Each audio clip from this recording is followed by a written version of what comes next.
Olá, chicos e chicas, que tal estão? Eu espero que estejam todos muito bem. Na aula de hoje eu vim trazer para vocês o tema Los verbos haber e tener. Se vocês puxarem um pouquinho da lembrança, no primeiro bimestre, né, no começo do ano, vocês estudaram os verbos ser e estar. E agora nós vamos estudar os verbos haver e tener e as diferenças entre esses dois, ok? Então vamos lá. El verbo haber, primeiramente, el verbo haber introduce un tema en el discurso y comunica la existência de algo. Se combina com. Então, aqui ele está dizendo que o verbo haver, ele comunica a existência de algo, certo? Então, deixei aqui destacado para vocês associarem esse significado do verbo haver. Então, ele vai se combinar com substantivos em singular ou plural, ou seja, substantivos em singular ou no plural. Então, aqui eu coloquei 2 exemplos para vocês. Com o substantivo no singular, eu tenho aqui no hay farmácia. Então, verbo haber, hay, farmácia, substantivo no plural, no singular, perdão. E o segundo exemplo, agora sim, com o substantivo no plural, hay palomas por toda a plaza. Então, hay, do verbo haber, mas palomas, substantivo no plural. Palomas significa pombas, certo? E plaça, praça. Então, a frase significa basicamente há pombas por toda a praça. Segunda combinação que pode acontecer com o verbo haber. O verbo haber se combina com substantivo introduzido por artículo indefinido. Ou seja, pode vir o verbo haber mais um artículo indefinido mais um substantivo. Quais são os artigos indefinidos? Caso vocês não lembrem, são esses que estão entre parênteses. Una, unos, unas. Esses são os artigos indefinidos, certo? Agora, eu coloquei aqui um exemplo para vocês. Em escuela, há um árbol. Então, aqui vocês estão vendo que o verbo haber, hay, mais o indefinido, mais árvore, né, árbol, que é o substantivo, certo? Árbol, como já falei, né, árvore. E o último ponto, el verbo haber se combina também com quantificadores. Os quantificadores, eles são muitos, certo? Algum, nenhum, mucho, ninguna, enfim, são vários, mas eu coloquei aqui alguns exemplos para vocês lembrarem. Um exemplo de combinação entre el verbo haber e os quantificadores. Há muitas escolas en esta ciudad. Então, vejo aí o hay, verbo haber, com um quantificador, muitas, sim? Depois vem o substantivo, muitas escolas.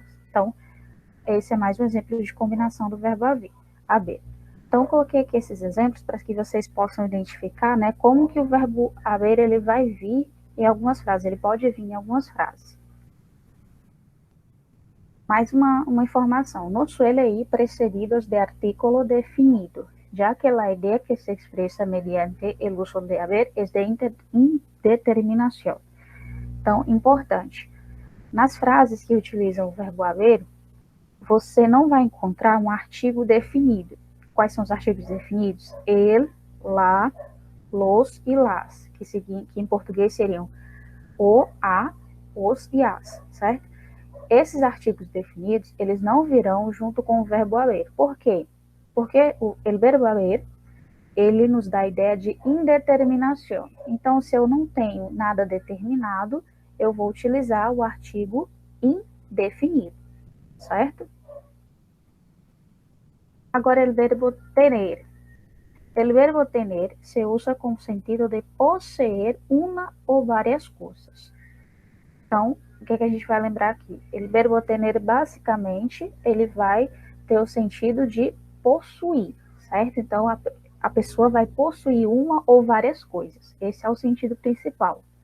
O verbo se conjuga de acordo com o sujeito. Então, a gente vai ver aqui que, nesse caso do tener, ele vai ser conjugado de acordo com o sujeito da frase, certo? Então, vou colocar aqui alguns exemplos. Fernando tiene 2 gatos. Então, Fernando é o sujeito, certo?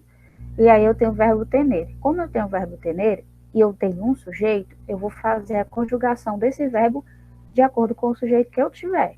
Então, o sujeito é Fernando, ele, Então, o verbo será tiene. Então, Fernando tiene 2 gatos. Então, aí a gente já vê que o verbo ele vai sim ser conjugado de acordo com o sujeito, porque o sujeito está determinado, certo? Outro exemplo. Mis padres tienen 50 años.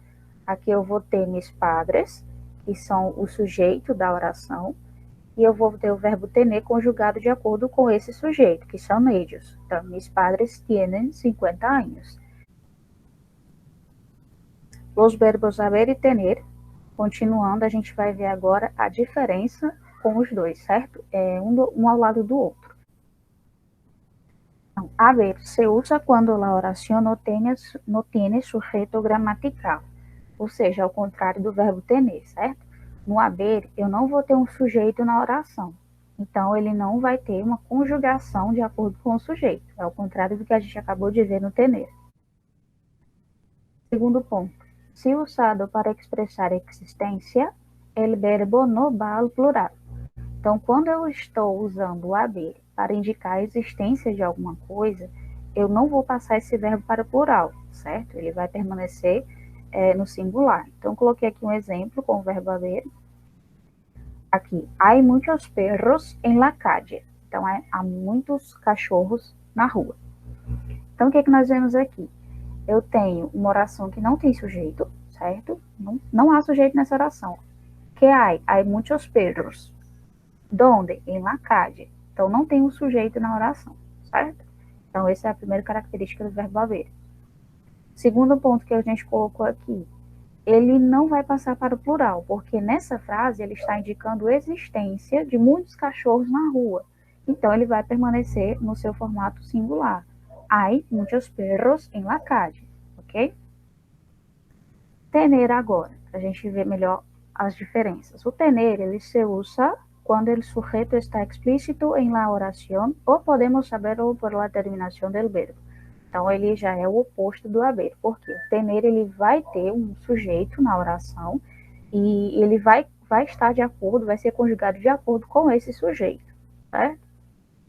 E o outro ponto, se usado para expressar existência, o verbo concuerda com o sujeito. Então, o verbo tener, ele pode sim também expressar existência, mas, do contrário do haver, ele vai fazer a conjugação, ele vai concordar com o sujeito. Então, coloquei aqui um exemplo para vocês. Temos um gato e um perro. Então, vamos lá. Eu tenho aqui o verbo tener, ele está conjugado, e por causa dessa conjugação dele, eu sei qual é o sujeito da oração. Quem é o sujeito? Nosotros, certo? Nosotros temos um gato e um perro. Então, nós vemos aí que ele está indicando, no caso, ele determina uma pessoa, certo? Ele tem um sujeito determinado, contrário do verbo haver. Então, gente, a explicação foi bem rápida, né? Porque, de fato, o conteúdo ele não é muito complicado, é questão de prática, tá bom? Então, eu vou deixar as atividades disponíveis para vocês. Tentem fazer, certo? Para que em uma próxima aula nós possamos fazer a correção, certo? Dessas questões, enfim, vocês podem tirar também, poderão também tirar suas dúvidas. Então é isso, graças e hasta luego.